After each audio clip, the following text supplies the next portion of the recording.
ময়মনসিংহের ভালুকায় নিয়ম নীতির তোয়াক্কা না করেই ঢাকা ময়মনসিংহ মহাসড়কে প্রতিদিন দাপটের সঙ্গেই চলছে অবৈধ ব্যাটারি চালিত অটোরিকশা, ভ্যান এবং সিএনজি।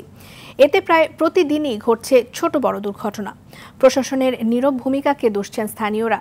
মহাসড়কে দাপিয়ে বেড়ানো এসব যানবাহন বন্ধের নেই কোনো কার্যকরী উদ্যোগ। ময়মনসিংহের ভালুকা থেকে মোহাম্মদ আল আমিনের পাঠানো তথ্যচিত্রে আরও জানাচ্ছেন সাকিব আল হাসান।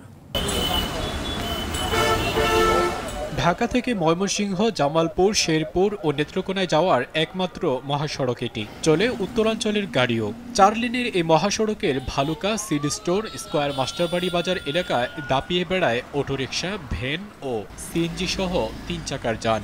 এতে প্রায় তৈরি হয় কয়েক কিলোমিটার পর্যন্ত যানজট। ঘটছে ছোট বড় ধরনের দুর্ঘটনা। অটো চালক তাদের বেশিরভাগই প্রশিক্ষণপ্রাপ্ত নয়, যার কারণে এই দুর্ঘটনাগুলো বেশি অটোরিকশার মাধ্যমে বেশি হয়।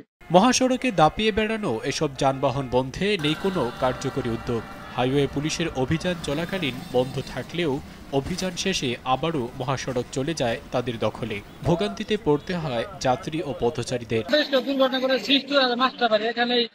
রং সাইড আছে, বেশি উল্টা পথে আছে। একটা রোড আছে, ওটার ভিতর অটো রিকশা উল্টা পথে যাইতেছে আইতাছে, তাদের কোনো বাধা বিধি নাই। নিষেধাজ্ঞা জেনেও পেটের দায়ে মহাসড়কে ওঠেন তারা। হাইওয়ে রোডে চলা নিষেধ, তবুও আমাদের চলতে হয় পেটের তাগিদে। প্রশাসনের নীরব ভূমিকাকে দোষছেন স্থানীয়রা। 2,500 থেকে 3,000 টাকা নিয়ে ছেড়ে দেওয়া হয় অটোরিকশা। আমরা ধরতেছে পুলিশে দৈরে 2500 টাকা নিতেছে, 2500-2600 টাকা নিতেছে, নিয়ে আবার গাড়ি ছাড়তেছে। অবৈধ অটোরিকশা বন্ধে সকলের সহায়তার কথা বলছেন এই কর্মকর্তা। যেহেতু মানতেছে না, সমাজের সকলের সহযোগিতা আমরা কামনা করছি যেন এইগুলো মানে, এবং এরপরও যদি একবার করে নিষেধ করার পরেও যদি না মানে তাদের ব্যাপারে আমরা আরো কঠোর হব।